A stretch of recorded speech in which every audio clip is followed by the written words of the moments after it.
you just bought 26 balls of wool. 26 balls of wool. 26 balls of wool. Oh, I could just swaddle myself in this.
Welcome to my podcast. I'm Naomi and this is NJ Knits, where I talk about my knitting. So, little refresh and we're ready to get back to some whips. I'm going to start with everyone's favourite because I feel like some people are just here for the Welcome to the Jungle content, and I respect that. So I'm going to let you see this and then you can just go, because, you know, if that's what you're here for. Actually, I always do the like chapter titles, so you can always like click below in the down bar, it'll show you like whip, this thing, that thing, so you can always navigate if you want to skip bits and go to something else. So I've got this in a Sweaty Betty bag, and then also in another bag. I don't know why it's in the second bag, but this is I guess it's a barber bag that someone gave me. I don't even remember where I got it. Shoe bag, maybe? I don't know. Good project bag size, though. Very nice. Here it is. Folks, we are still on the first one of these balls of Arvetta for this colour, and we still have, like, I'd say at least half the ball left. I think I'm about 10 rows away from separating for sleeves, and I'm ready for that to happen, because there are a lot of stitches on here, my friends. I think I worked out that I'll have around 900 stitches on the needles before I separate for sleeves, and that's because I think you end up with around 500 for this size, and then or around 400 something, and then it's double knitting, so you have 2 stitches for every 1 stitch, because you're knitting a front set of fabric and a back set of fabric, so you're basically knitting 2 pieces of fabric at the same time. So I am on the swirls. You can see that the colour is actually visible in this light, which is cool. So you can see the swirls, they're quite low contrast, which was the idea. Little like drops of water in between the swirls, kind of. So yeah, about 10 rows away from separating for sleeves. This is the front, and this is the back.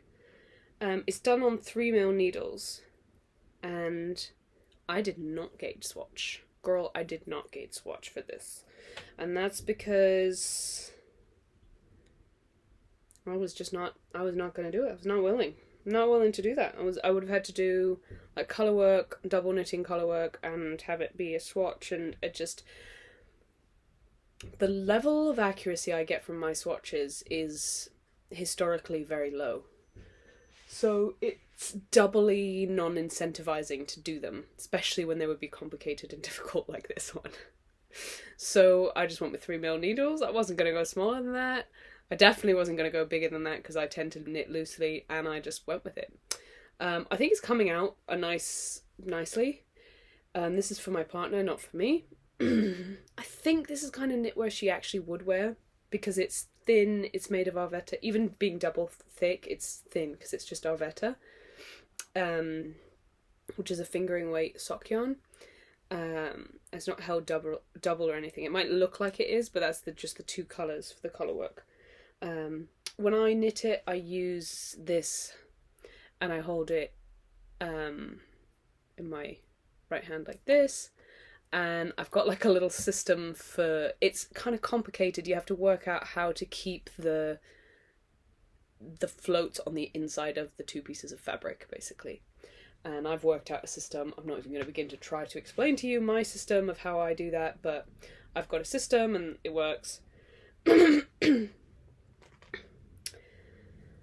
I was on a bit of a kick doing this, and then it stopped. I was doing it in the mornings. I think I have interviewed for a new job, and I think I'm gonna get it. And that's gonna include like at least half an hour, 40-minute commute. So I'm gonna make this my commuting knitting, hopefully, if it works. I'm gonna try and see if I can manage. But I've got enough of a flow on that I might be able to do this commuting. So I'm gonna try and do that, and then hopefully I will get through it a bit more. But this is the like right side, though there is no right side really. Here's the wrong side. It's just reverse. The colours are reverse. I'll hold it sort of like that so you can. This side is cool too. Yeah, there's no floats. Not floats. There's no floats because the floats are on the inside, but there's also no ends because you just tuck the ends into the middle, and the ends are already pre-woven in.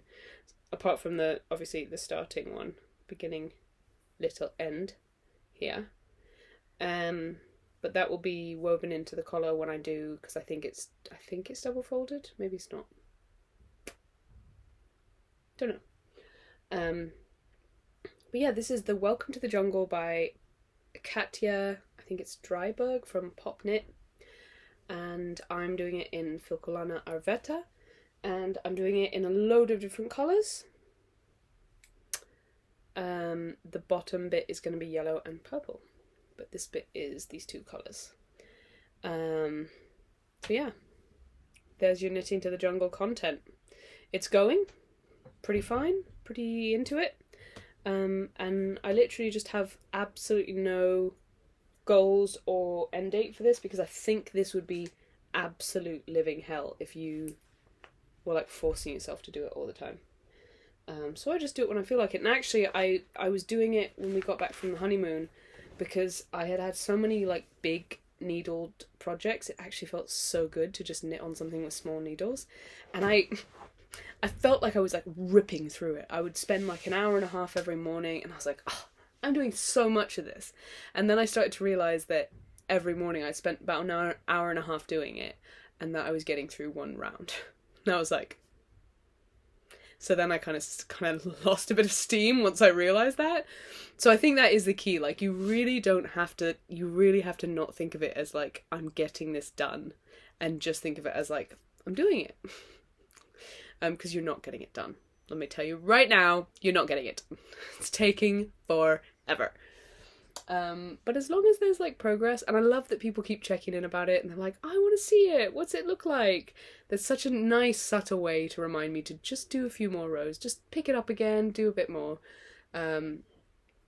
Yeah, because last podcast I hadn't mentioned it, and a few people were like, what about the Welcome to the Jungle? And I was like, okay, I'll do some more rows. So, next time, I'll have split for sleeves. That would be very exciting if I could split for sleeves in the next podcast. We'll see. Just found that in there. I don't know why that's there. Tiny little bit of sock yarn. Very cute. Ooh.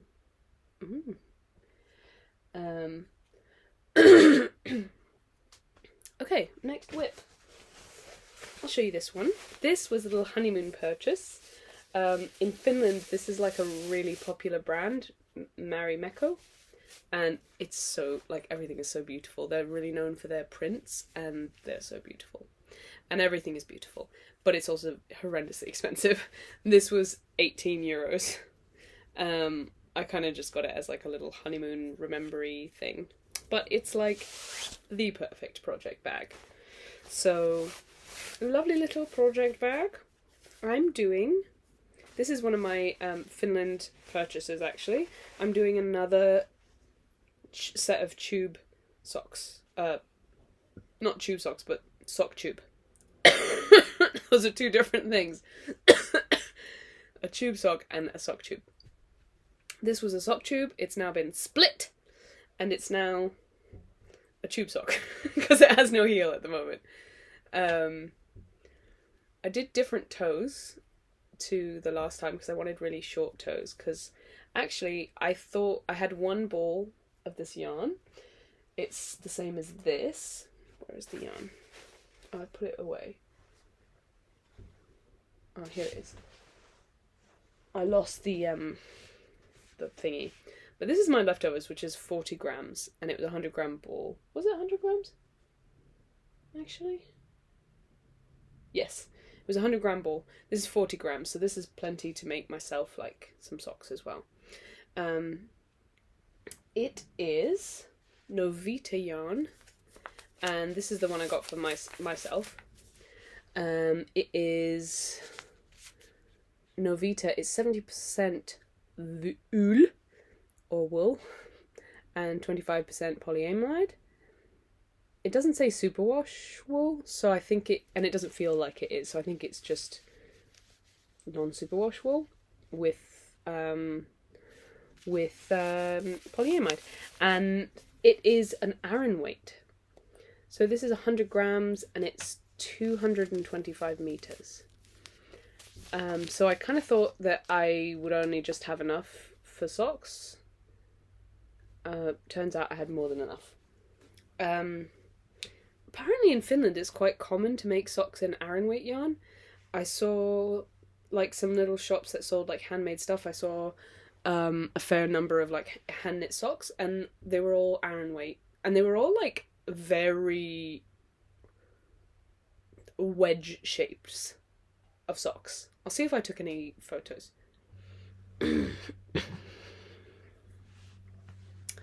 But yeah, so it seems to be kind of a thing in Finland to make socks with arran weight wool. So we'll see. I've only ever made my partner fingering weight, and then I just made her a pair of DK weight socks. So we'll see what she thinks about these. I did them the same as the last pair, like in length. And that one was the colourway, I can't remember.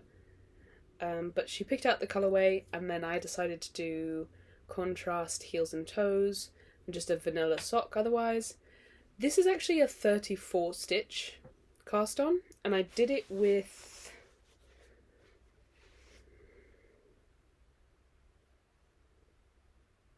3.5mm needles, which is what the ball band recommended for socks. This ball band has like a...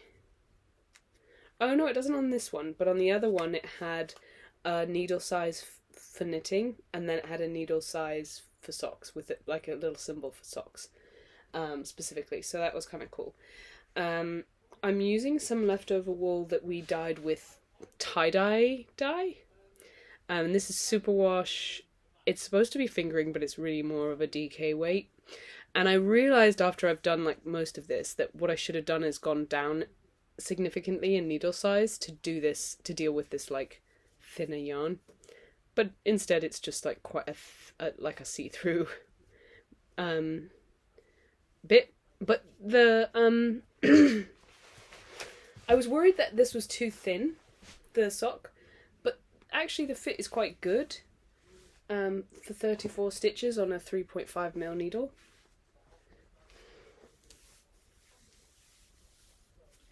My partner's feet are about the same width as my feet, they're just much longer, and she has a much bigger heel diagonal. So yeah, these are like happy days on me. So I think they'll be just fine on my partner, actually. Not too thick at all. I mean, not too tight at all. I'm gonna try and do something with the heel where I give myself, in an afterthought heel, I'm gonna try and give myself more. I'm gonna try and deal with the fact that she has a really, really long heel diagonal a bit better, because usually for her the socks are really tight around the heel. And I found with the ones that the tube socks that I'd made, the sock tube that I'd done the afterthought heel for her, that was the case. They were really tight around the heel diagonal, and she needed more space. So normally I do a gusset for her, like a little mini gusset before the heel, and then I do a short row heel, and then another mini gusset at the end. But obviously, if I'm not deciding where the heel is until after, hence the afterthought, I don't want to do a gusset because I won't know where to do the gusset. So I'm going to try, and please tell me if you think this is a bad idea. I'm going to try, firstly, I'm going to use more than half the stitches for the heel, which I think will open up more space for me to play with. And then I'm going to do more rounds before I start decreasing. That's the idea. Please pitch in and tell me if you think that's a bad idea. But here is the first one, and the second one is here with, this is my yarn left over.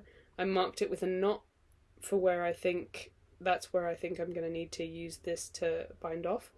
So I'm going to just keep doing my ribbing until I get to this knot, and then I will bind off. And that's all of this yarn used. So another bit of scrap yarn finished, which is exciting.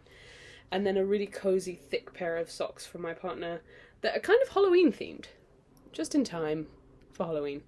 We don't really care much about that holiday in this household, but you know, still nice. So that's that. I have to decide. Maybe I'll do an Instagram poll on this and see what you think. Because to be honest, well, you can tell me what you think as well. I probably won't have started the heel yet, but I've got this yarn or this yarn. Both of them are dyed by me. I think both of them are not ideal for the sock in terms of like colour, but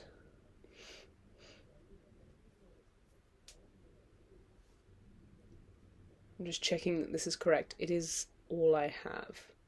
Unless I wanted to use, I have some grey actually.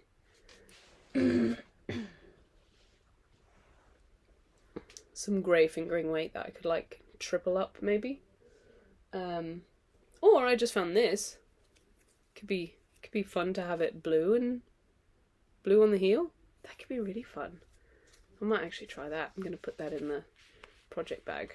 These were kind of more accurate weights of yarn, which is why I had them. I didn't think they really went with the sock very well. I was leaning towards this one because this one's a little too muddy, and I think it looks good with like bright colours. I might just lean towards this one actually. I'm going to see what my partner says about that, because I think that will be fun. Oops, wrong whip.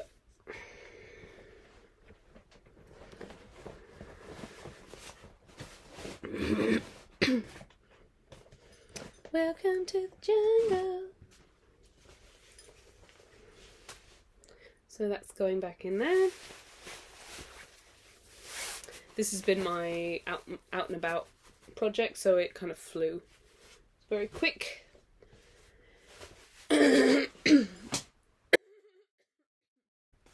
Excuse me.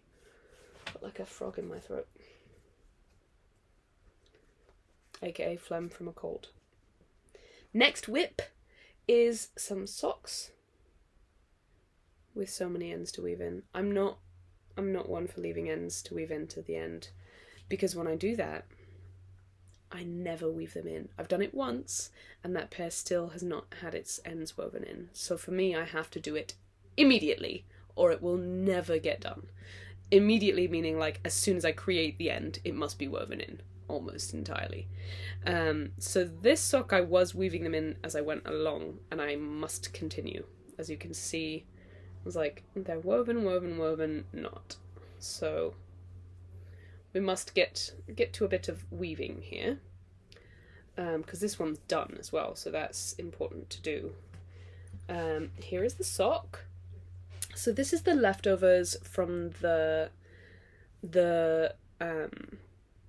socks I made for Holly with the West Yorkshire Spinners Colour Lab DK, and there was two repeats of the colour left.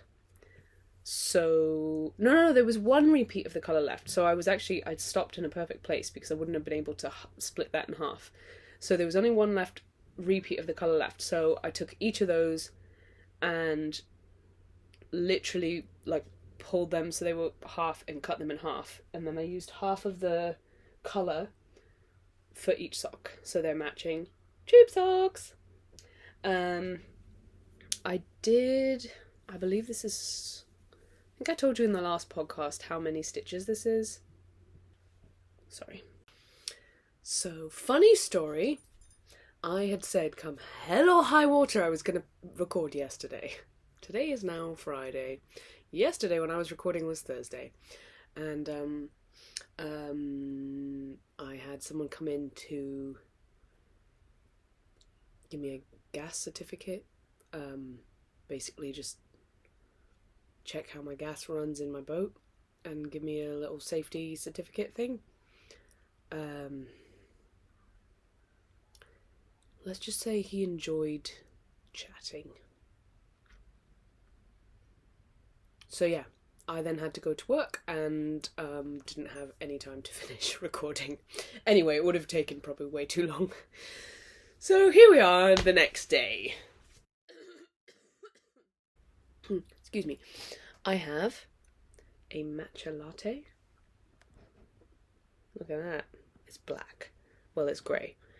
It's like from Bird and Blend. Black Magic Matcha. I think it's black because there's like charcoal in it or something. But it's actually really tasty. It's got like a lot of like vanilla in it. So it's really nice. I've got it with oat milk. My little pre-breakfast drink. Here's something random. I put on some socks this morning, and I didn't put these are store-bought socks, I didn't put the other sock on because I wanted to talk about it and I thought I'd forget, so I just left it off, and now my foot's cold, so I'm going to talk about it now. Do you ever, here's the question for you, do you ever just like stare at store-bought knits? Because I do that a lot. That's where I got the idea to do a short row toe in the same way that you do a short row heel. Oh, it's hard to see this because it's it's dark. But this toe, you can see that the seam is like at the top here. And I think a lot of commercial socks are done that way. And basically what they've done, as far as I can tell, is a short row heel. So they've done the short row heel, and then normally where they would continue to make the foot of the sock, they've grafted that to, or I don't think it's grafting, but it's like seamed to the stitches the half of the stitches that they left on hold. So I just think that's interesting. It's interesting to see how commercially and machine-made things are made. Like usually they do short row heels. I'm not entirely sure why, but I guess it sort of always works for them because their socks, generally like store socks, are always made with like elastic in the fabric, I guess. Because short row heels otherwise can be quite, some people need gussets, that's all I'm saying. This one's interesting. They've got like what looks like some version of like seed stitch here, and then like a rolled hem, which is kind of cool. Obviously all like with lots of elastic. But what I found interesting about these was that the colour work is entirely done, as far as I can tell, in intarsia. Either that or they just cut the floats. But I don't think so. I think they must just do the colour work with separate bits of colour. I mean, I guess if you're a machine knitter, maybe you know how colour work works better than I do, and this would make more sense to you. But I just thought that was interesting. I just thought, oh, interesting. These colour work, I mean, they're just cotton socks. Very stretchy and nice ones, because they're from Seasalt, Cornwall. They're only £1.50 in the sale. Thank you. Anyway, that's a lot to talk about these, but anyways, I just found that interesting. I was like, oh, interesting. They do their colour work. Just obviously that, and the floats are just sitting there. They're not doing anything to stay, like, keep them from coming out. But I suppose it's such thin wool that nothing's gonna happen, I guess. And it's so elastic, so it kind of like pulls it down. I'm gonna stop now. Oh, we've got morning sun, and that's not great for lighting, is it? Morning sun.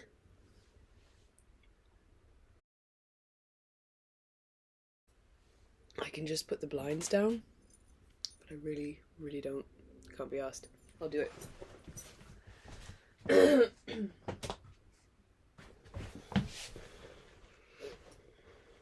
Oh, still. Oh, you can see the filtered light on my face.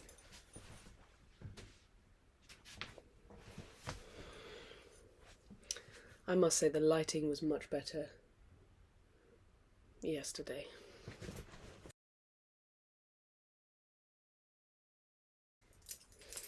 We'll cut that banging noise out. How's that? Better. So, onto my socks that I was talking about. These are my tube socks. I did I think it's 48 stitch. Let's see. 1, 2, 3, 4, 5, 6, 7, 8, 9, 10. 10 times 4 is 40. I guess I did a 40 stitch count. They are done with... Do I still have the ball band? And the answer is no. You need to let it go. So this was the sea cell wool. So it's merino, I think superwash merino, and seaweed to make it strong, which I got from that amazing Goodwill haul in Calgary. And I think it was hand dyed. So there's some variegation in it, which is kind of interesting. So like it goes from like, it kind of almost reminds me of like seaweed or the sea a little bit, where like you can get like quite cool colours, and then you can get kind of muddy colours as well, like sort of, I don't know, almost brown, sort of brownish, yellowish stuff. So anyway, I'll show you what this one looks like.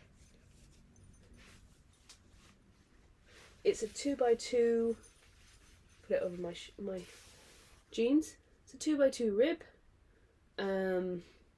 When I changed colours, I did knit all the way around so that you wouldn't get any blips from the pearls, and you don't really notice that there's a knit row in between all this ribbing. So this bit was really fun and went really, really quick, because you were either knitting all the way through, or you were almost finishing with one of the wee balls of wool, or you were, it was always changing, so it was really fun. And then I just did a bit more, and then I did my heel, which I did with like an eye of the partridge, and I don't quite have a heel turn memorised, so I think I did it kind of sloppily. And then I just did... I think I did a round toe, but I grafted with a lot more stitches than I normally do. So I stopped the ribbing when I started doing the toe, and I did a round toe.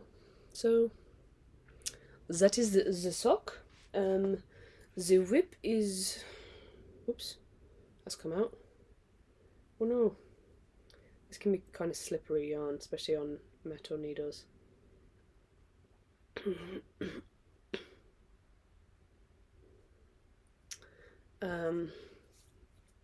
So I'm doing these on Chowgu 2.5.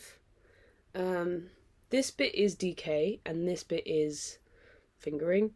So there's a little bit of difference in weight, but it's not the end of the world.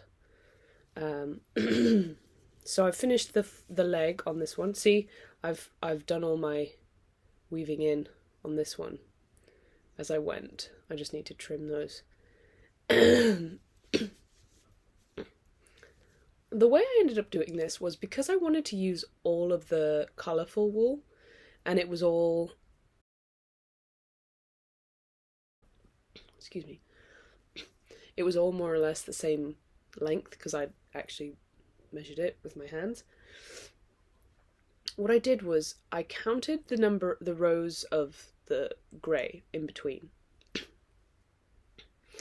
And then I cut the grey and I added in the new colour, and I wove in the grey just like Weave and Steven method, like as if you're catching floats as I went. And then I did the colour, and then I just tied the grey to the very end of the colour, because I wanted to use all of the, like entirely all of the colour, and not like just count some rows and then cut it, because then I just have these random scrap bits, and in the end they do look the same width, the stripes, but they're not all exactly the same, and they don't start in the same place, you know, because it's not exact, but it looks even, and I got to use every single scrap of the colour, so that was nice. And it also just made one bit where I didn't have to weave in ends, because this is just a magic knot that I'm just going to trim the edges of, and I'm okay with that. So I'm just literally in the middle of the heel turn, and I haven't looked at this for weeks and weeks.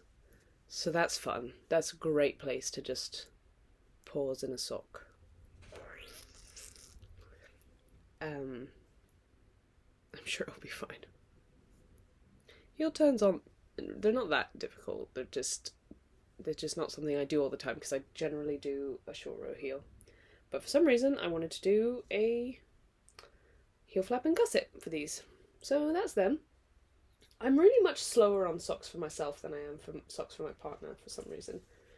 And this has my lovely row counter that my partner got me at the lovely the knit shop called Beautiful Knitters in London. It's really cute and I love it, and it is very... The only problem is it's quite heavy, so to like attach it doesn't always work to attach to clothes, because it's like would like pull it down, but it's nice on a bag. And these are our little bags that we made for the wedding that says Holly and Naomi. Everyone got a little goodie bag made with these nice organic cotton shoppers, and now we have hundreds of them, which is great, because project bags. So where are the rest of my whips? I have so many of them. That one's finished. That's not a whip. That's finished. I mean, I thought I had so many of them.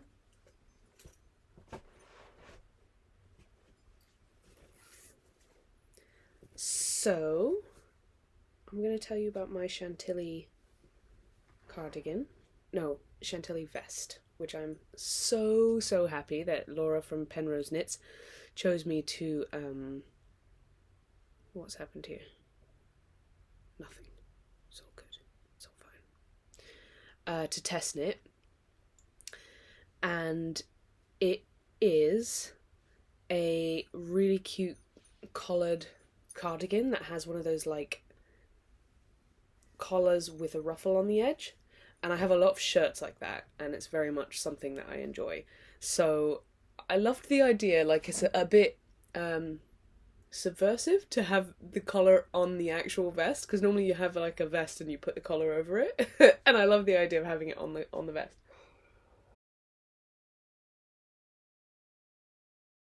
So it's really interesting because it uses 3 strands, and it's lighter than fingering weight. And I was really tempted to use some stash because I've got a fair amount of stash, but I didn't have enough mohair to go with it unless I went for some stash lace, and it would have been a pink situation. And my partner was just like, just get the yarn you're supposed to use, don't change the thickness of it, and then you can have the colour that you wanted. And I wanted like a beigey sort of like neutral colour. The lovely Simona from Knit, I say this from hearsay really, I've heard that she's lovely.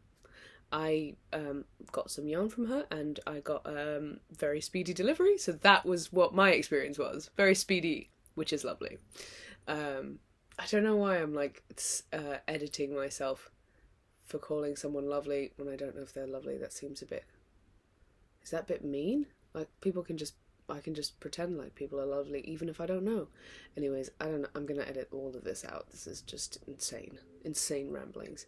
Anyways, so I ordered some yarn from Knit because Knit was doing a discount for the test knitters. So that was lovely. That was also lovely. So she is lovely. Oh my goodness. Anyways, got 10% off. I ordered the correct yarn, which was quite cheap. Like the options were like budget yarn, and I only needed like 3 balls of each of the mohair and the light fingering. So I got Filcolana Saga and Drops Kid Silk, which are both yarns I haven't tried. Oh, I've got fresh ones here.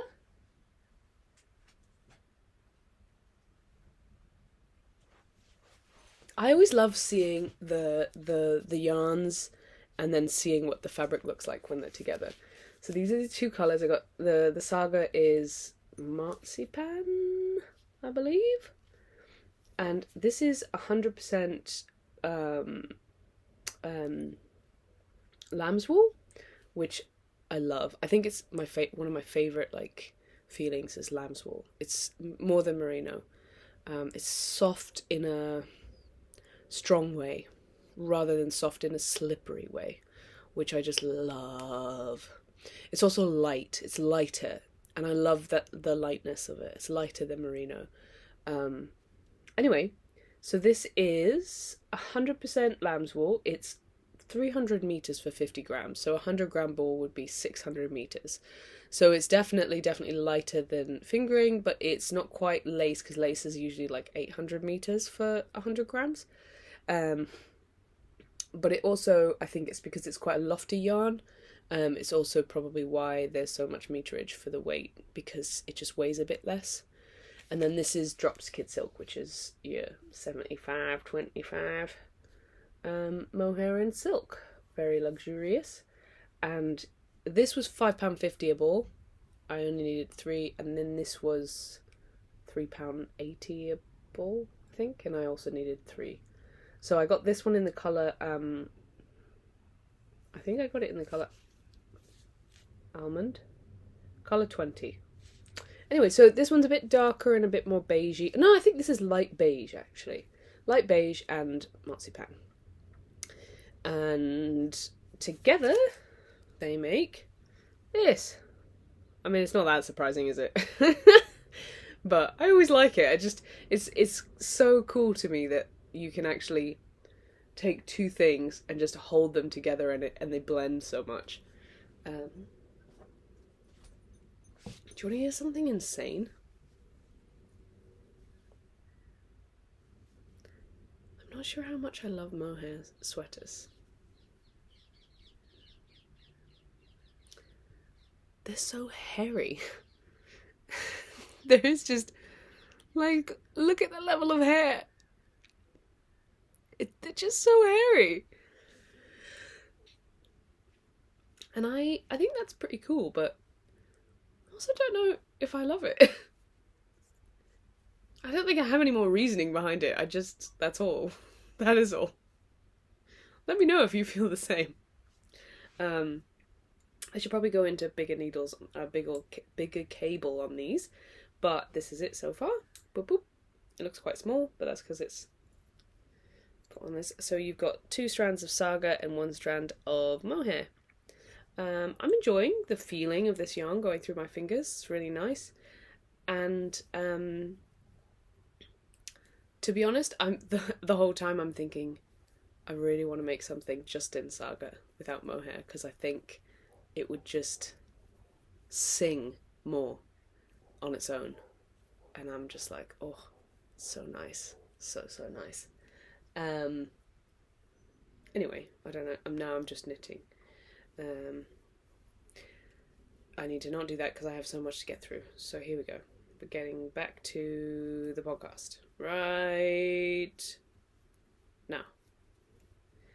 So speaking of how much I love like really lightweight and lofty and thin 100% wools that are not superwash, I'll show you my next whip, which you should already know.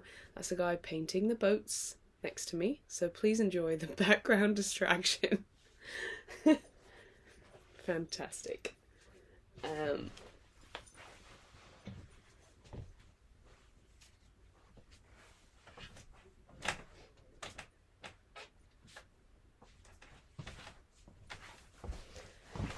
So, this is my next whip. I might actually try it on for you if I can. This is my Thin Air Sweater by Lily, from who I know for a fact is lovely, from Lily Kate Makes.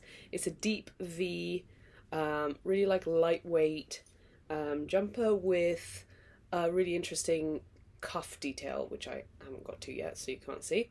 I think my bind off is like kind of uneven in how tightly I did it, but I think that should hopefully block out. I have a second one of these already on the go because I did the increases at the neckline too quickly, and so the V wasn't going to be deep. It was basically going to be half as deep, so it was going to be here. And I got to about here and I was like, I'm not ripping this whole thing back. So I just kept it and cast on again, and now I'm making this one. And the other one's going to be a t-shirt, which is going to be amazing actually, because this is so like light and it feels phenomenal. I think I was saying to Holly the other day, I was like, I think this is my favourite yarn I've ever knit with ever. It's Brooklyn Tweed Veil, which I don't know if they've actually discontinued, just my luck. It is actually, I thought it was woolen spun, but I think it is worsted spun. There must be something different in how they card it though, because it's so lofty. It's so lofty. It's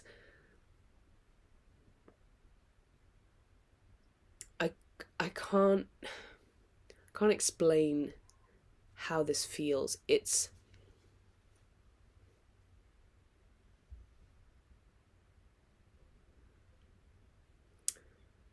so neutral, where like lamb's wool is warm and soft and there's like a hardness to it, like a little bit of a hardness compared to superwash, which has like a slidiness to it. Lambswool's got like a stickiness. Lambswool has a tiny bit of a stickiness to it. This doesn't have a stickiness, but it also doesn't have a slidiness. It's so neutral. Like if you have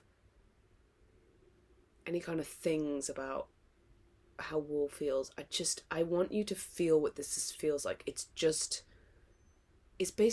feels like your best friend. Like, easy, you don't think about it, you don't notice it. It does warm you up, but it's not heavy. It's not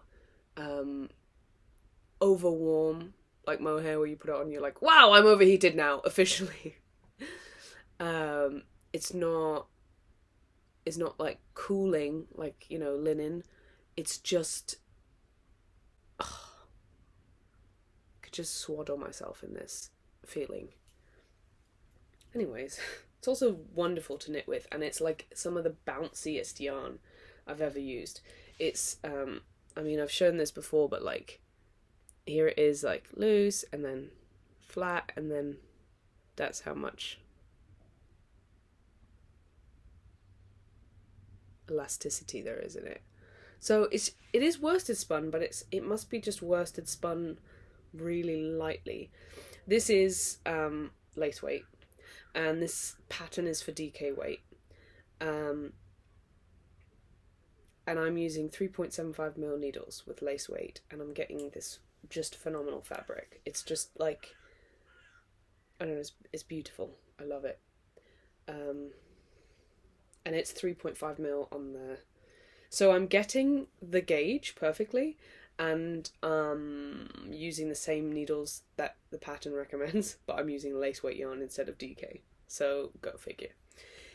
Anyway, I finished the body, and now I've got the sleeves going, and I'm going to try it on if it will go around my slightly larger than average upper arms.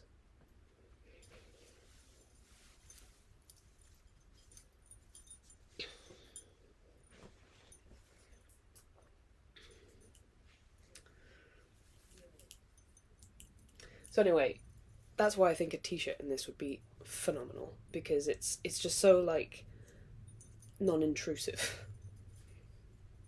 this wool.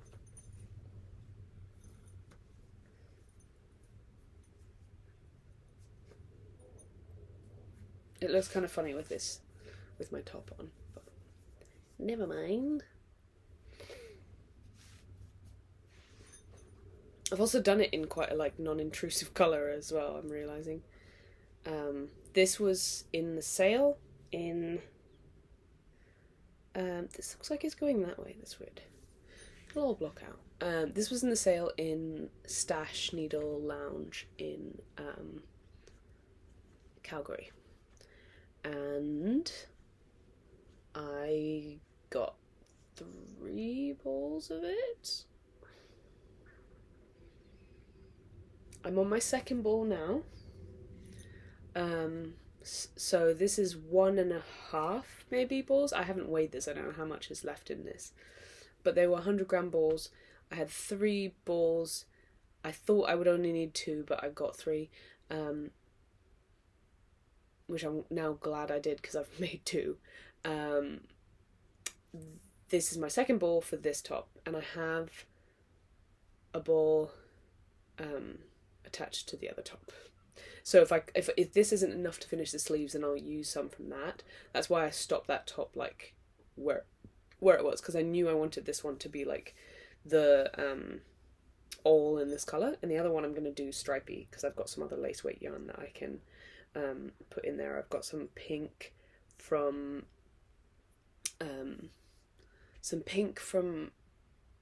what's the one Andrea Maurer uses all the time? Spin Cycle. It's not like Spin Cycle, it doesn't look like Spin Cycle, but it's made by the brand Spin Cycle, and it's like a lace weight, quite similar looking, you know, 2-ply, and it's like a really nice pink colour. And then I've got another ball of this, but in like a yellowish colour, It doesn't go great with this. It's the only other colour they had when I went back to the shop after realising I'd made the mistake and that I was planning to make 2. So anyways, I love it so far.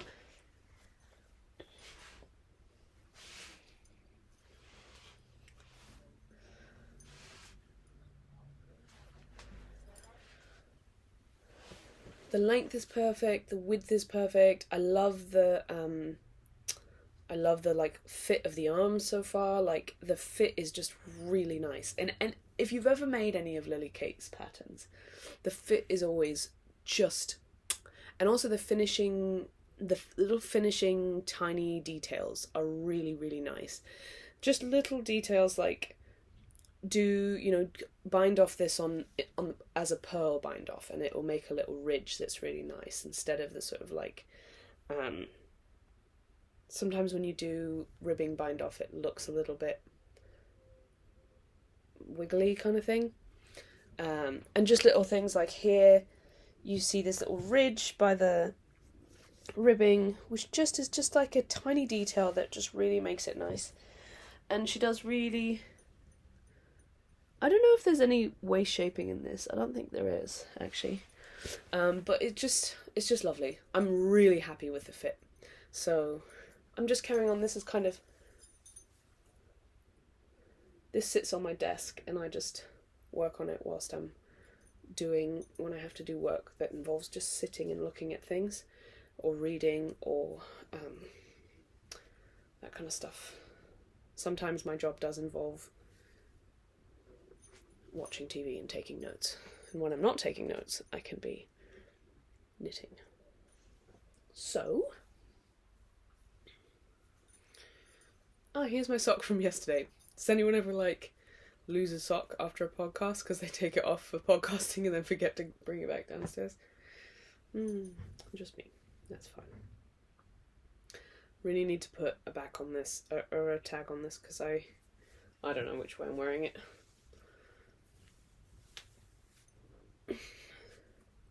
Right, next, whip. I think we're nearly there with whips, actually, as far as I can see. There's less whips than I thought there was. Next one. I believe this is a bag that held a sheet in it, maybe? I'm making the Hoganas Hat by, I've forgotten her name and I'll have to put it up for you. It's for my father and it's going to involve some felting. So that will be another saga probably. But here it is. I didn't swatch for this and because of that the hat's far too big.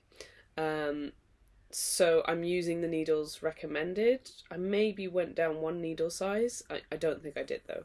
3.25. I'm using the recommended yarn, but I just have a loose gauge. So this is it's a really nice cowl, but here it is as a hat.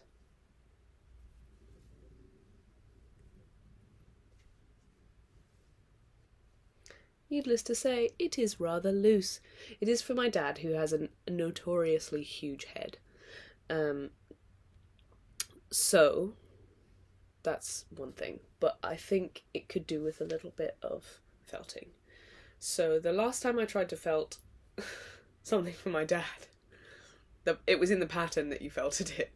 And I got this wool, and it was like roving, and it wasn't superwash, but it just didn't felt at all. No matter how many washes I put it through, drying, everything, it just never felt it. So anyway, it was a whole thing and it was hilarious and I gave them to my dad and he wore them and they were just these anyways, they were slippers and they never felted, so they were literally just like that big. I think he did put one on his head at one stage. So this is the hat. What I'm using it with is, this is the leftovers from my socks. This is Daughter of a Shepherd wool that I think I got in Liberty. I think it was in the sale. and it's very, very rustic wool. It's quite similar in feel to Jamieson's and Smith, but it's a sport, so it's a little bit heavier. I made a pair of socks with these, and then I had it left over, and I thought, oh, this would be like, they're quite neutral colours, they'd be really nice like backing colours for like a colourwork hat. And then I found in a variety of different charity shops a variety of Shetland wool. So I've got some Jamieson's Spindrift, and I did weigh these, and most of them had some taken out of them. Here, this is Jamieson, I think this is 2-ply jumper weight. The colour's not coming out right, it's a bit... It's about that, yeah. I found some more 2-ply jumper wool.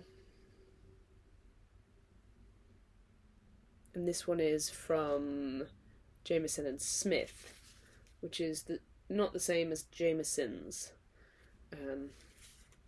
I think, though, that all of this... Not all of it, actually. Some of it came from Canada, some of it came from the US, and some of it came from here in the UK. But all in charity shops. So that's kind of fun. This is like a really like eggplanty colour. I think this is jumper weight. This one's a really cool, nice colour. Here we go. This is Jamieson's. This is olive. I think this one's copper. This is olive.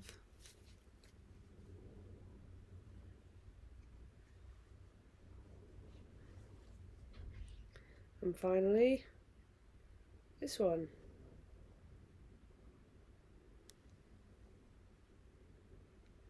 It says Jamieson and Smith 2-ply jumper weight. So I collected these and I thought they go together, they make a palette. And combined with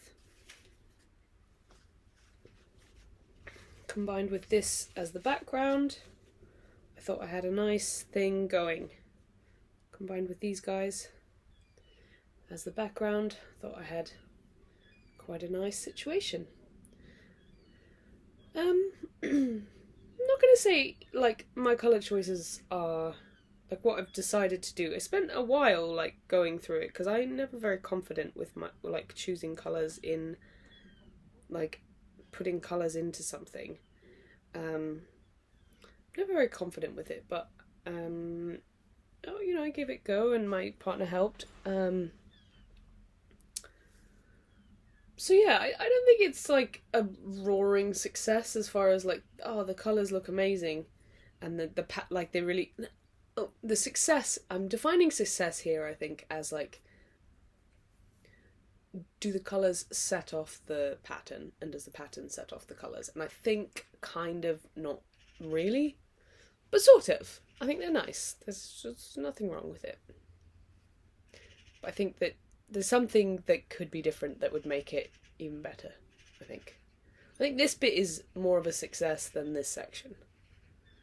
Anyway, I'm quite happy with it. I think it's super fun to do. I've just saw some stitches. Oh yeah, losing stitches, baby.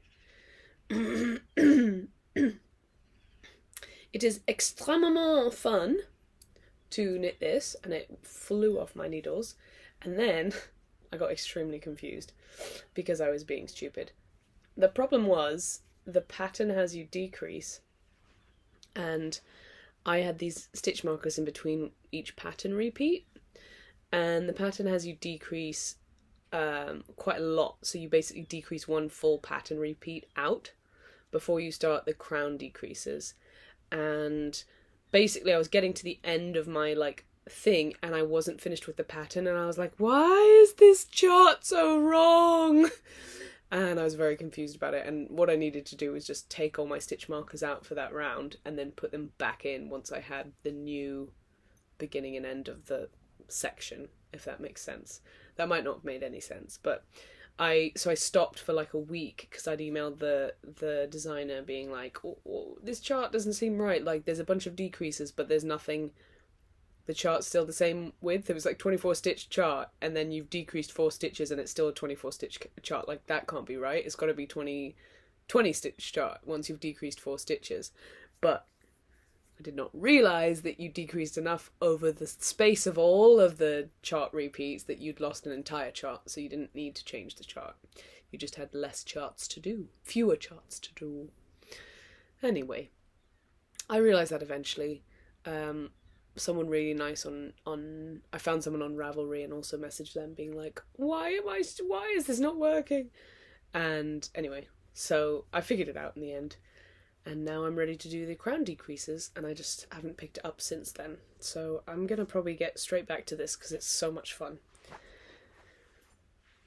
And now I need another, another Fair Isle hat. And or I'm open to mitts as well. But I think hat would be nice to do with these colours because I clearly have enough to do another one. So I can make a couple.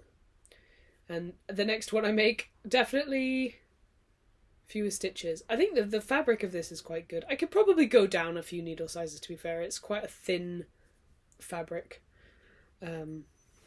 So the next one I do, I'll probably go down to a 2.75 or even a 2.5.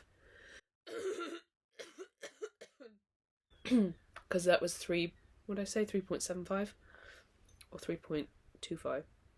3.25, these ones. So yeah, I would probably go down to like a 2.5. Or even a 2.25. Go down a whole millimetre. So yeah, this is really fun pattern, and I'm happy that it seems like I clearly have enough to make another one. But I want to make a different pattern because I've made that one now. I want to do a different set of stitches. It's more exciting and interesting, even though like most Fair Isle is quite similar. Anywho, final whip it looks like we're at, and this whip is my sewing whip. This is a quilt. Well, it's a patchwork situation, and this was all with free fabric I got in the scrap, and I just sort of like, my partner helped me cut out squares. We clearly did it very wonkily because they don't match up or line up.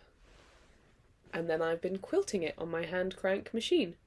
And I've been quilting it poorly because these make little like nice little squares, like diagonal squares. And then I carried on and it turned into zigzags.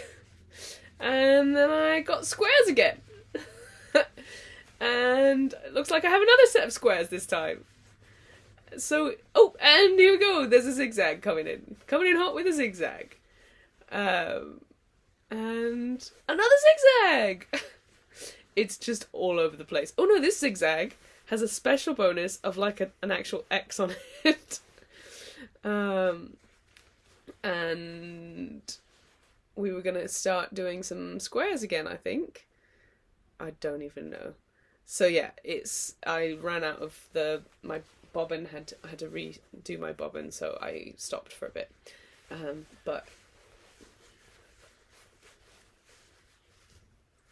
then this is the back, which is just a piece of fabric, again from the like free place. I think this is shirting, to be honest, like what you would make like a nice fancy men's shirt with, or women's shirt, collared button-up shirt. So you can see it in all its glory here. This is where my favourite bits of fabric are these ones. And for some reason I just decided I was going to go around the major flowers so that I didn't cut them in half. And that's what I did.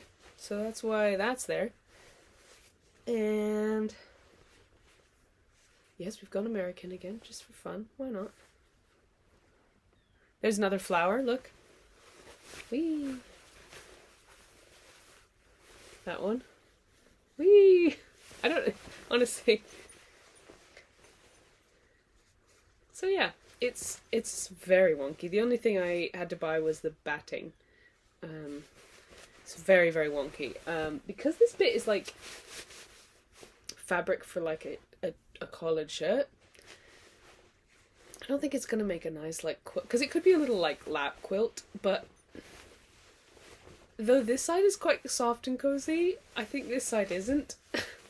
Because it's that sort of slidey, I don't know if it's cotton or if it's like polyester or something. Anyway, so I think I'm going to try and make like a big tote bag or something with it. But I have to finish quilting it first. But yeah, here it is.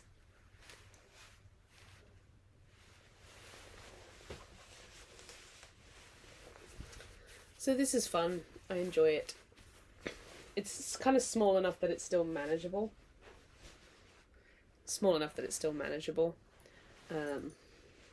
But yeah, I was doing this when I was feeling poorly.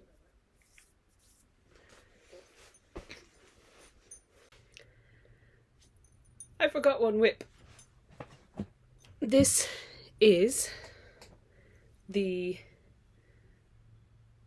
fisherman's rib vest I'm making for my partner, which was modelled after a H&M vest that we saw that she liked. I think this is the front. So this is the front. It's going to be V. I'm going to try and do a V where it starts like this, like there's a piece like this that goes up there, and there's a piece that's also attached here that goes up there. That's my plan. It's entirely self-drafted. I'm doing it in one strand of this single custom woolen mills from Canada. I've got a Italian cast on here, some ribbing, and then in the same needle size switching to fisherman's rib. So the difference between the ribbing and the fisherman's rib isn't huge, but the ribbing still like cinches it in a little bit. Then we've got major fisherman's ribbon, and then some decreases up until here, and that's gonna be, these are gonna go back there like that. So yeah, I've done the front. I just need to do the back. And this, I was working on this in Prague, and so then when I went back to Canada, I didn't bring it with me. So it's been a long time since I've revisited it. So it took me ages to find my notes, because I couldn't find the notepad I had. Finally found that. So I've done the ribbing, and I'm on to the fisherman's rib now. So now it's just fisherman's rib for a while. I'm doing this in 4.5mm needles, and it's obviously like a fingering or a light fingering weight yarn. This is custom woolen mills. I got a cone of this.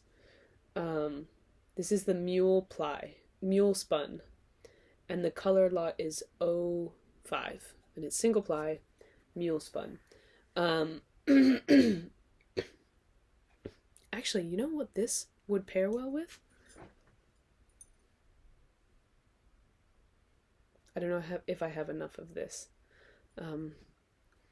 to finish this and then make that. That would be cool. I don't think I do, to be honest.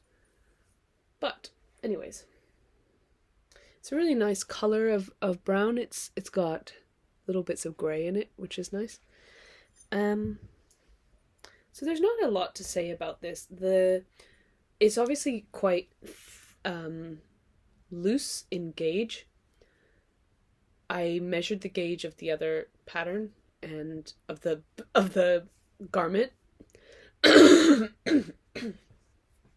have to admit that we bought the garment and I spent a day taking measurements and notes and pictures, and then we returned it. It's more because she wasn't like obsessed with it. Like she didn't need it, right? She wasn't like, I need this garment. It was more just like, oh, I really like this, and I was like, oh, I think I could make it. And so it became more of like a thing, like a fun thing to try and see if I could make the garment. So yeah, I'm excited. I'm not. If you ask me now, why I didn't do this in the round, I don't think I could tell you. I'm not sure why. Maybe that's because that's not how the, I think I know why now, actually. Fisherman's rib is a lot easier flat than it is in the round, because you do the same front and back. In the round, it's not like that much harder, but it's a tiny, tiny bit harder. And I think the garment was made flat, so I was trying to like recreate the garment. But yeah, I was like, why didn't I just do this in the round? It's just a vest. I could have done the top bit in flat. I don't usually have that much, what's it called, rowing out. I don't usually see much of a difference between my knitting flat and my knitting in the round. So, it's time for acquisitions. And I have a lot of acquisitions. I'm not going to lie to you. I'm not going to pretend. I do just have a very large quantity of acquisitions. So here we go. In no particular order, here is my acquisitions from Finland.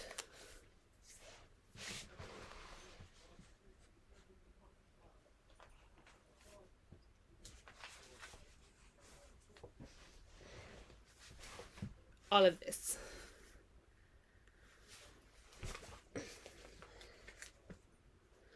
Oh, that's the knitting for Olive. That's not the finished one. So firstly, there was the socks that I did the sock tube with. Then we have a Moomin colorway from Novita Yarns. This is 100 grams, 225 meters, 25% wool, 25%, 75-25 wool and polyamide. And it's going to be, I think it's going to be striped. Looks like stripes. I'm looking forward to it. It's going to be for me!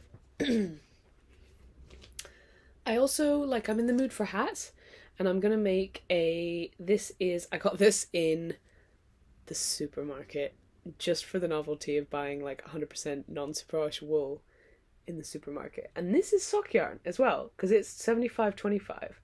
But this is 130 meters for 100 grams. So this is proper arran weight, bulky weight, and still sock yarn.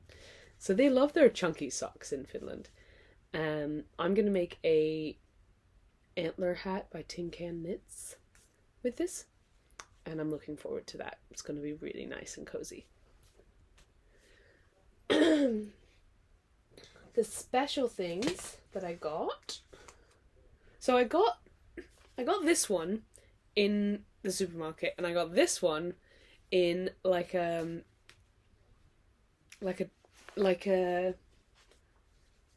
what's it called? A shop where you buy nails and tools, and they had a whole yarn section, which was fun. So I got that there, and I also got some mohair there because they had some mohair. But I'll show that to you in a second. Firstly, I'm going to show you this. This is also what I got there. They had this in this basically almost like a Wilco kind of a place. Just a huge yarn section. So this is Finnish wool, and it is carded wool yarn. 100% finsk ull. And it's carded wool yarn spun in Finland from 100% Finnish wool. And in Finland you don't get a lot of Finnish wool. You get I think Novita Yarns is the Finnish brand, but they use Norwegian wool. So there's not a ton of Finnish wool just easily accessible. This is sort of like a light DK. It's 100 grams is 270 meters. And I loved it. It's very it's not as scratchy as Jameson's and Smith, but it's got that sort of Shetland wool kind of a feel to it. Which I love that. I just love it. And I loved these colors. So I got 3 or 4 balls of this one and 1 of this. And I think I think I know what I'm going to make with this, but you'll have to stay tuned. It's definitely going to be a jumper, and it's going to be like my honeymoon recollection jumper. Anyways, so stay tuned for this. I'm excited. The one thing I got in like a fancy yarn shop, we went to some fancy yarn shops in Helsinki and mostly just looked and went, ugh. But I did get one fancy yarn thing, and it's actually from the same company as this one. So this one is also Finnish wool, but this one is 70% that, which is wool of some kind, suomalainen lampanvila. The vila bit means, I think, wool.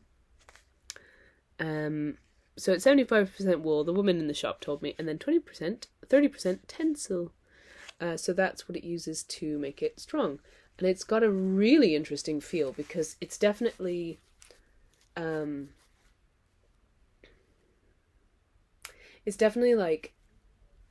it feels like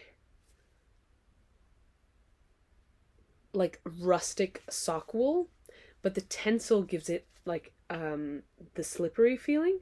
So it's like adding a bit of slipperiness to rustic wool. It almost feels like you have a little bit of silk with some Shetland wool, almost. So it's a really, really lovely feel, and it's a gorgeous color.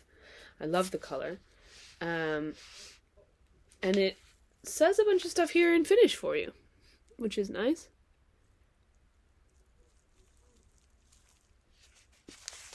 For all my Finnish viewers out there, you can just read this and enjoy.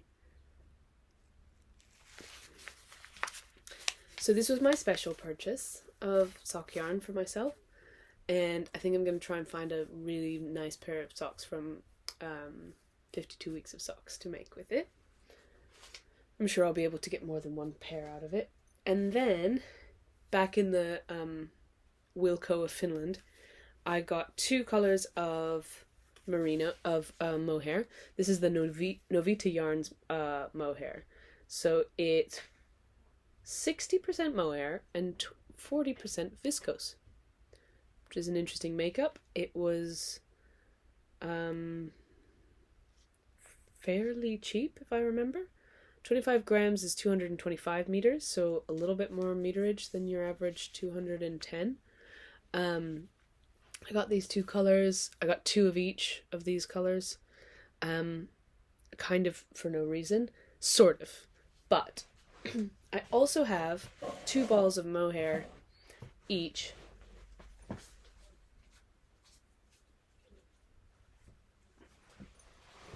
Of these colors in Knitting for Olive silk mohair. And I had sort of thought once I got the second ball of each of these that maybe I can make like a really cute sort of mohair stripe jumper. And that's kind of what I'm thinking of. And so when I got these, I sort of thought, oh, they could kind of go in with the palette. Sort of soft browns and soft sort of almost like take a bunch of warm colors and make them cool. Browns and pinks and purples, and just make them really cool colors. And then, yeah.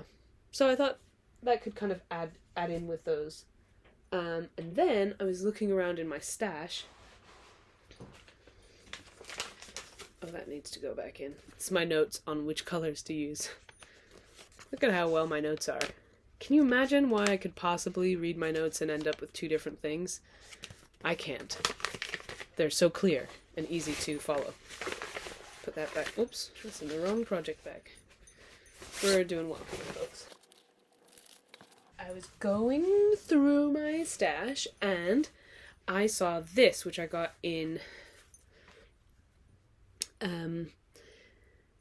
Calgary.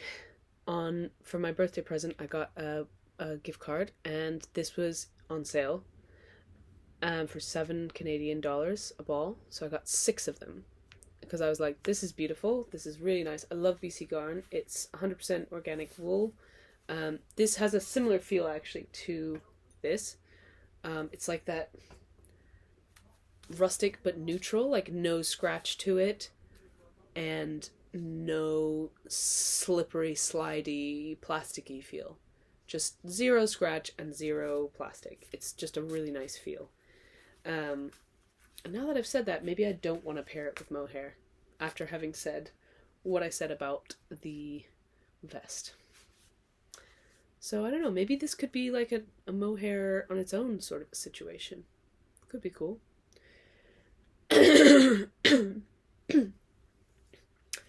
Anyway, I was thinking that this could pair with all of these colors, and this would be the base, and then these colors would change to stripe, was my idea. But now I'm second guessing it. So yeah, let me know what you think for all these stripy mohairs. I have 2 of each color that you see here. So that's 420 meters of each color. So yeah, I've had this in my stash, but I got it out because I thought, oh, that would make a nice thing. Okay. We're close to there, my friends. Can't believe it. Oh no, we're not. We have a whole, oh Jesus. There's a whole bag. There's a whole bag here.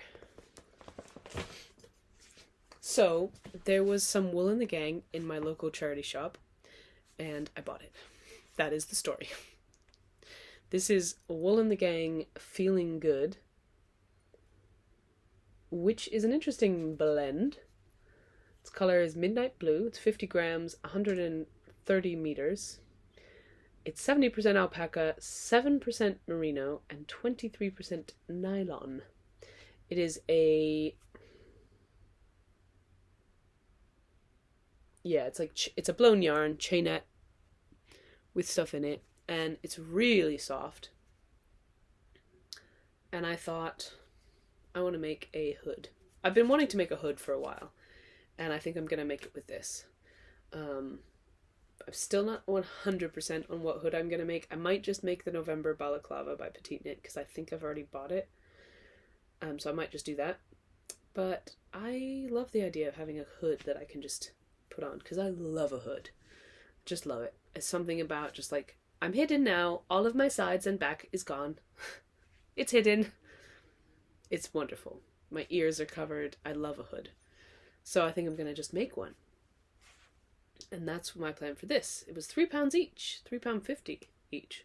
£7 for this wool. I got one other wool in the gang, but it was the like super, super, super thick sort of roving. And I thought it would go with the Noro that I had. And it was too thick for that, so I returned it. It was £5 for the one ball of it. And another charity shop find was this. I know it's not that inspiring looking. I'll hold it back here. Ice yarns, which I've used before. It's mostly like an alpaca, it's mostly an acrylic mix kind of a brand. This is merino batik, which is 30% merino and 70% acrylic. They had tons of this in the charity shop, but I just bought one because it's 400 meters, so it's like sock amount. And I thought these would make really cute socks because they just look like really nice colors. Definitely my color palette. You got your pinks, you got your brownie pinks, you got your pinky pinks, you got your blushy pinks, you got your pale pinks, and you got your sort of cream. And I was like, these will make nice socks, and they'll be sort of like bash about in boots kind of socks, hopefully. So I just got it. It looks like it's gonna be splitty AF. Like if you see, it's already just like that. But I think I can handle it. So yeah, I got that. I think it was £2. Why did I get it? I don't. And then I got, this was a Christmas yarn purchase. My uncle asked for socks that were like the Norwegian sock company, which is just a company that sells wool socks. And they all just look like quite Fair Isle-y socks. So I was like, I'm going to find a self-striping yarn that does Fair Isle-y stuff, and this is that one. It's a Regia 6-ply. My uncle has pretty big feet, so I went for the 6-ply. And yeah. That's it. Regia, it's a design line. The 6-ply comes in 150 grams, 375 meters. This was about £11. And this is not superwash. This is virgin wool and polyamide, which I think is what Regia normally does. Regia is really nice sock wool brand, I think. So yeah. I'm excited to see these knit up. I think I might get my uncle to measure around his foot just to check what cast off numbers I want to do. And I might even do a swatch. Don't hold your breath. Oh, and then they also had, at the other charity shop, they had Wool in the Gang. This was like a mohair. It's a really thick mohair. And I wasn't going to get it, but I was returning the other yarn and then I bought some plain white like muslin fabric. It was like at least 4 meters or so for £3 from the charity shop, and the Wool in the Gang thing had been £5, and she was like trying to figure out how to give me £2 back, and I was like, never mind, just give me this mohair stuff. So I have this Wool in the Gang mohair. They had 2 balls originally. One had the tag, but that one had gone, so it was just this one that was like sort of half used. And I've got no idea what I'm gonna do with it, but you know, maybe I'll add it to a hat or something. It's not like the nicest feeling. Maybe I don't know why. It's not scratchy. It just feels sort of, it doesn't feel the most natural. Let's continue. So, I've been really, ever since it came out, the Katharine Hepburn collection by Pickles, Oslo. They have the white shirt, I believe it's called, which is literally like a collared shirt pattern in white mohair. And it is stunning. So, I've been sort of keeping my eye peeled in the background for large quantities of white mohair. And I almost got some in that shop in Finland, because this was quite cheap. And I think it would have made that shirt like £35 or something. But they didn't have enough. They just had south of enough, like 2 balls less than I needed. So I didn't want to get 2 balls less. So instead, I spent £35. And I got this little guy. This was a purchase on eBay. I think it was someone's D-stash. I think it's a bad idea to store mohair in a zipped pouch. I should take this out, but it just fits so perfectly. This is all unlabeled, but here it is. I have a bunch of this white mohair. It's from like an old kit, and to be fair, in the eBay it had said that it was going to be white mohair and then some brown silk, and I was really only in it for the mohair, but the picture they showed of the brown silk, I was like, that is also mohair. So I bid on it. I didn't think I was going to win, because it was 10 balls of this and 16 balls of the other one. So my top bid was £35. And I was like, I'm not going to win that. That's fine. I won it. My partner was like, you just bought 26 balls of wool? Is that what you're telling me right now? 26 balls of wool. 26 balls of wool?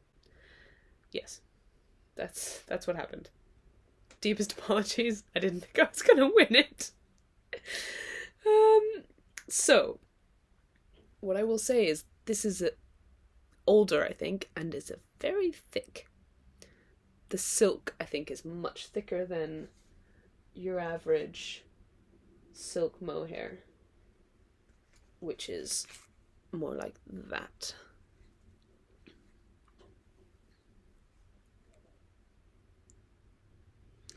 Sometimes things look similar, but then the feel is like totally different. Like this, I don't feel anything on my hand. And this, it's like so it feels like 4 times the thickness. So anyways, that's going to become the white shirt from the Katharine Hepburn collection. And the bonus yarn, which, like, you know, this I didn't need, but this I really didn't need. It's also mohair, 100%. It's not, it said it was, in the thing it said it was 100% silk, but this is definitely silk mohair. It's definitely identical to the other balls, but just in this like burgundy brown color. So I have 16 of these, and I love getting like random eBay sweater quantities of stuff sometimes, just because like I think you come up with really interesting things to do with it if it's a, you know, a sweater's quantity. So I think this is going to become like a gift men's sweater for someone. I might just pair it with like Arwetta or something, because it doesn't, the mohair is really thick. So I think you could pair it with the fingering weight easily and get like a worsted weight gauge, no problem. So I think that's my plan. However, I'm also thinking this could go really nice with some of these yarns. Like these ones, for example, to make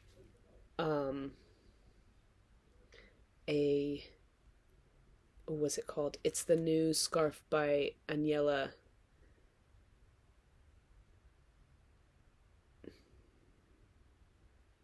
I can't remember the name of the scarf. It's a really cool scarf. It's like gingham. Is that the pattern, or plaid or something? However, now that I'm thinking about it, I don't know how good of an idea a mohair scarf is, because if you wear that scarf with anything that is not appreciative of large quantities of hair getting stuck to it, like denim or a black or like a wool peacoat, it's just going to be covered in pieces of mohair. And so maybe mohair in a scarf is not the goal that I want to achieve in my life, because I don't know how practical that is for me. Like when I'm knitting on mohair, or when I have it, when I'm wearing it, like my vest that I had at the honeymoon, my partner, like she was wearing like a wool like vest thing from, like, you know, like a wool as in suit jacket wool kind of, you know. She was like, at the end of the day, she's like, "What is all of this on me?" And I was like, "Oh, it's probably from my vest, from me, like from us, like, you know, touching each other and hugging and stuff." And she was like, and now every time I'm wearing that vest or have any mohair on me, she's like, "Don't get near me," because she's just like, just hates the idea of being covered in like hairs, and her like nice pristine like black clothing is just covered in hairs. We clearly don't own pets. We don't have any cats or dogs, so yeah. Mohair on a scarf just sounds like all it's gonna do is just get all over everything, everywhere. Also, I don't wear scarves.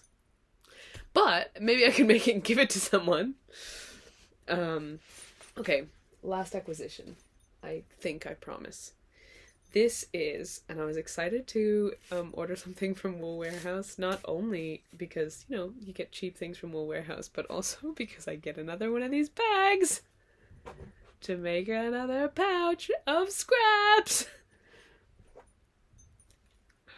Simple things, right? The simple things. I got a rather large quantity of cotton. I know it's the wrong time of year. This is Drops Paris recycled denim. It was 95 pence a ball. It is 100% cotton. It is colour 103. I think the colour is recycled denim.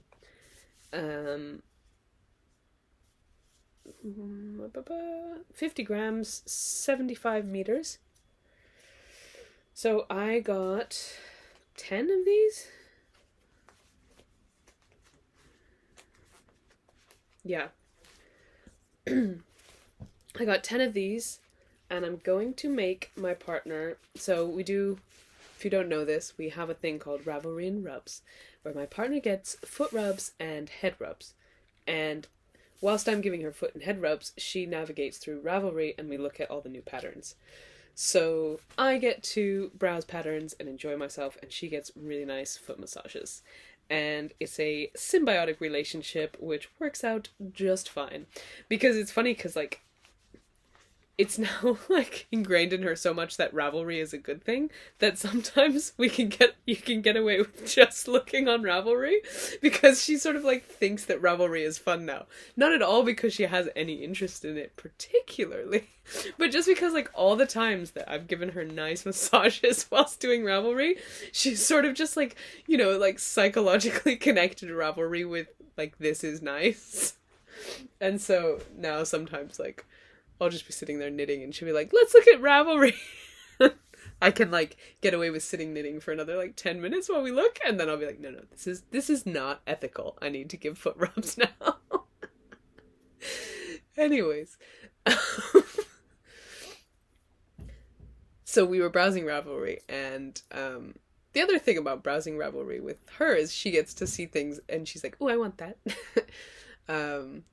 So we found this pattern, which is called, wow, I can't remember any pattern names. This is such great podcasting, isn't it?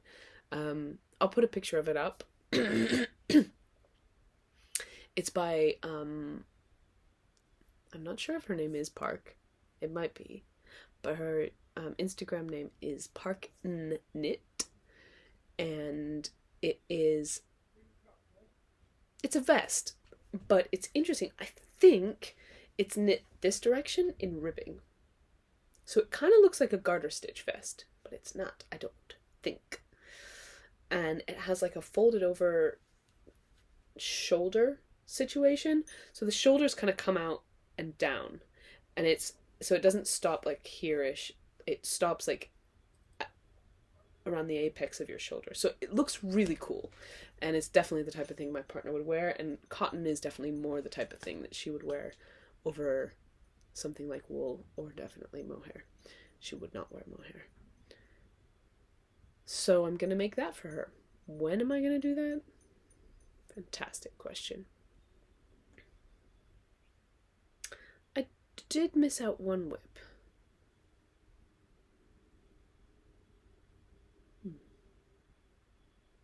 It's been an hour and 13 minutes. This is amazing. So if you got to the end, high five. You're amazing. I can't believe you did it. It took me 2 days. So I'm imagining it will take you a couple weeks, you know, like, oh yeah, has Naomi done a new episode? Oh no, she still has, I still have 2.5 hours left of that other episode. Great. You know, you can watch a bit of this every week. Maybe I'll release it in 2 parts. That might be a good idea, actually. So I'll do a final bit for both if I release it in 2 bits. So here we go. So thank you so much for watching this half of my podcast, my whips and my acquisitions. Okay, excellent work. You did it. You got through the episode. I might just copy the bit from the last time about the odd bottle along. I don't feel like saying it again. I feel like it's kind of pointless to say it again. Why would I say it again? I've just said it. You may have seen it last week and forgotten about it, but I've just said it 2 seconds ago, so I'm just going to copy it. I hope you enjoyed. If you would like to join the oddball along with Caroline from Caroline's Knits and I, we're basically doing a knit along where we share stuff that we're making out of the odd balls of wool that we have when we finish a project. That's like kind of enough to make another small project, but we kind of tend to just ignore. Join in by just hashtagging whatever you're doing with hashtag oddballalong. If you want to have a bit more community, there is a Discord server called njknits, and you can find it on Discord, or you can just pop me a DM on Instagram, and I can give you the link to the Discord. And there's like chat, and again there's like, you can have chat meetups with people, like video knit nights, or knit parties. And then give me a follow over on Instagram if you feel like it, and do a little subscribe if you feel like it, and a like. That would be wonderful. I would appreciate it very much. Thank you so much for watching. I shall hopefully see you more frequently now, so you don't get 6-hour-long podcast episodes. Lots of love, and I'll see you later. Bye!